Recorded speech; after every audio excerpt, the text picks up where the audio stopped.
The American dream. It's a phrase that echoes through generations, conjuring images of hope, opportunity, and belonging. For millions, it's more than just a slogan. It's a promise that if you work hard, you can find your place and build a future. It's a story we tell ourselves, a place where anyone, regardless of where they start, can build a better life. The dream is woven into the fabric of our neighborhoods, our families, and our collective imagination. For many, that dream starts with finding a home, a safe place, a starting point, a front door to call your own, a space to grow, to rest, to hope. Government housing was meant to be that welcome mat, a helping hand for those in need. It was a bold experiment, a public promise to shelter the vulnerable and give everyone a fair shot. It promised that no one would fall through the cracks, that in times of hardship, there would be a net to catch you, a system to help you stand again. This wasn't just for newcomers but for citizens who'd hit hard times, the laid-off worker, the single parent, the returning veteran. People who had given to their country and now needed a little help in return. Subsidized housing was supposed to be a foothold, a temporary stop, a launching pad to the middle class, a place to regain your footing before moving on to something better. The idea was noble, America at its best, opening its doors, extending a hand, building communities where hope could take root. But promises can be broken, not with a crash, but with a quiet twist. Sometimes the systems built to help can slowly shift, almost unnoticed, until the original promise is lost. The welcome mat can hide a latch, a trap that clicks shut softly. What looks like an open door can become a barrier, subtle but unyielding. What starts as sanctuary can become a holding pen. The walls meant to protect can begin to confine, and the sense of possibility can fade. The system designed for freedom can impose a new kind of confinement. Security becomes surveillance, and opportunity becomes limitation. This isn't a conspiracy, it's a slow-motion tragedy for millions. The slow tightening of rules, the gradual erosion of hope, the quiet acceptance of less. The helping hand can become a cage, one of the most overlooked crises of our time. Families find themselves stuck, unable to move forward, trapped by the very system meant to help. Good intentions can curdle into systemic traps. Bureaucracy and red tape pile up, making escape harder with every passing year. Policies shift from uplift to containment. The original vision dims, replaced by a maze of restrictions and shrinking resources.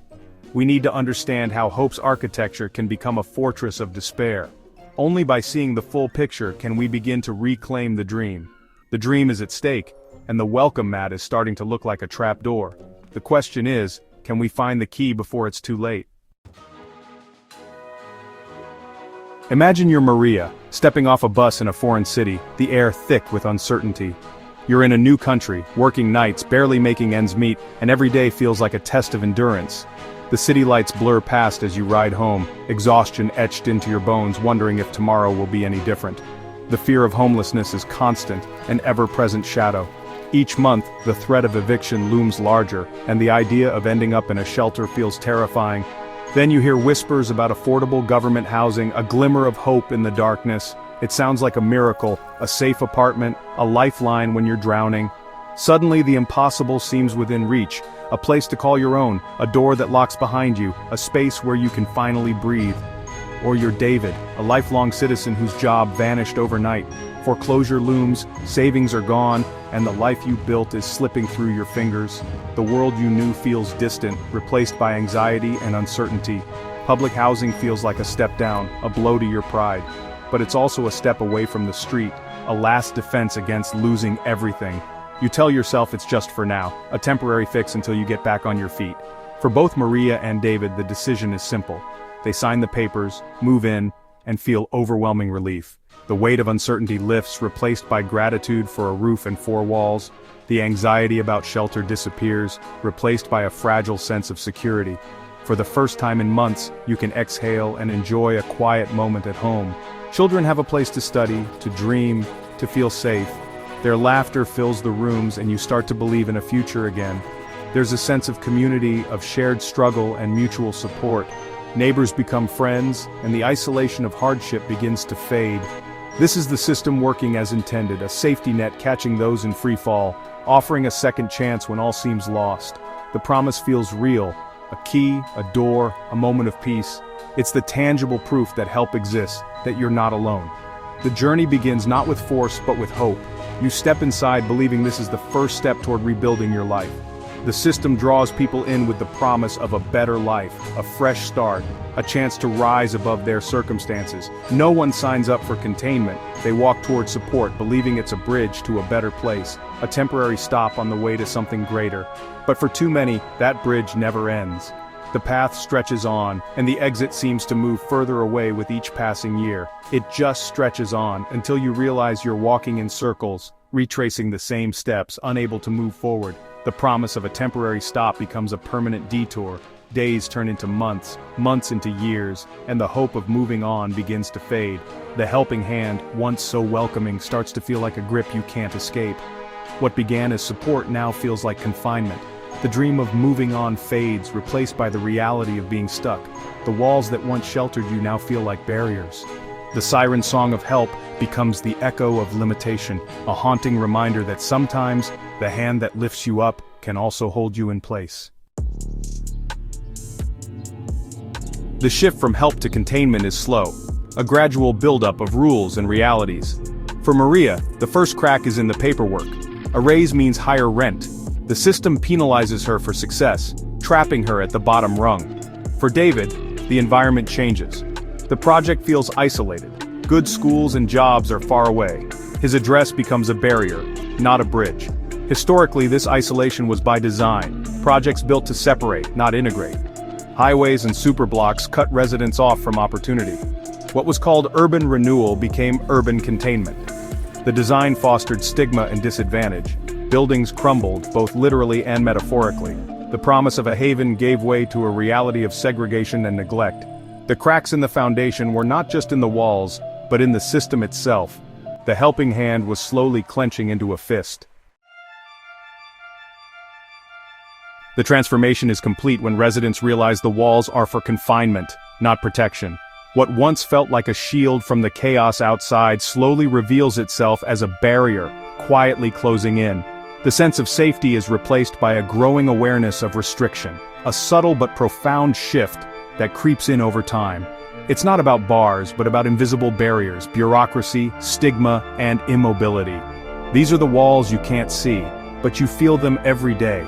Endless paperwork, long lines, and the constant reminder that you are being watched and judged. The system is a maze, and every turn leads to another dead end. Maria's children learn that ambition can be punished. Their world shrinks to the boundaries of the project. Dreams of something more are quietly discouraged, replaced by the reality of what is allowed. The city outside becomes a distant world, just out of reach, as hope is slowly replaced by resignation. David wants to move, but earning more disqualifies him from housing. The very act of trying to improve his life threatens to take away the little stability he has. He faces an impossible choice: stay and be stuck, or risk everything for a chance at freedom. The safety net becomes a web, trapping, not supporting. What was meant to catch those who fall now holds them in place, making escape harder with every passing year. This is containment, not just of bodies, but of potential. The barriers are psychological as much as physical, shaping what people believe is possible for themselves and their children. The system manages poverty instead of ending it, keeping people dependent but never letting them get ahead. It's a cycle that repeats generation after generation, as hope is rationed and opportunity is scarce. The bridge becomes a destination. Hope leaks out, replaced by resignation. The city's promise is visible but unattainable, a constant reminder of what's just beyond reach. Containment creates cycles of poverty that are hard to break. Each generation inherits the same struggles, the same limitations, and the same invisible chains. Children inherit not just poverty, but the limits imposed by the system. Their futures are shaped by boundaries they did not choose, and their dreams are quietly boxed in. The invisible cage becomes a family heirloom. It's passed down, not in stories or keepsakes, but in the silent lessons of what is and isn't possible. The community, once supportive, becomes an echo chamber of limited expectations. Conversations revolve around survival, not growth, and the idea of escape becomes a distant fantasy. The dream of escape fades, replaced by the reality of being stuck. Over time, resignation settles in, and the slow, silent shift is complete. In times of challenge, ancient wisdom offers clarity. The Bible commands us to treat the vulnerable with open hands, not tight fists. Deuteronomy urges generosity, not systems that penalize ambition. The concept of Jubilee was designed to prevent generational poverty. Leviticus commands us to leave something for the poor and the foreigner, a system of justice, not just charity. These words challenge us. Does our system truly provide, or does it create dependency? Are we living up to our highest values of compassion and justice? The scripture is a mirror, asking if we're building cages or communities. Why do good intentions become traps? Bureaucracy is a major culprit. Housing programs are complex, governed by endless rules and paperwork. These rules, meant for fairness, create a jungle of red tape. Residents must constantly prove their poverty, living under scrutiny. A small mistake can mean eviction. Dignity is stripped away. Underfunded systems mean overworked staff and deferred maintenance. Buildings decay, mirroring the decay of the original promise. The system is too rigid to adapt, too fragile to deliver. Bureaucracy becomes a swamp, draining hope and potential. It traps not just individuals, but entire communities. The quicksand of red tape swallows the dream of a better life.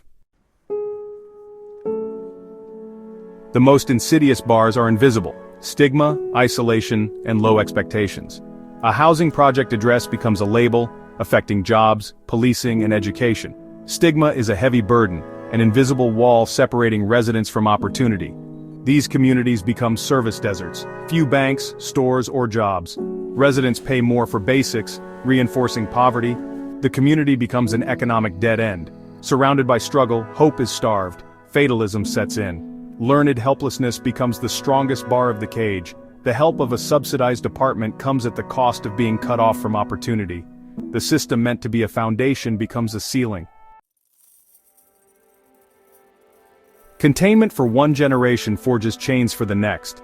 Children inherit not just poverty, but a world of limits. Breaking the cycle requires more than willpower. It needs a new approach. We must foster mobility, not just manage poverty.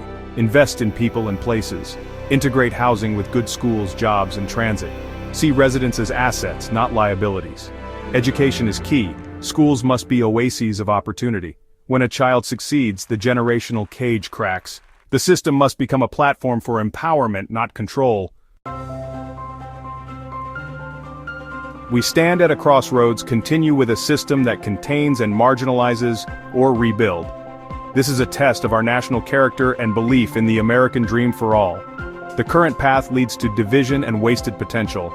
Our duty is to create opportunity for everyone. Scripture calls us to defend the rights of the poor and needy. Inaction is not an option.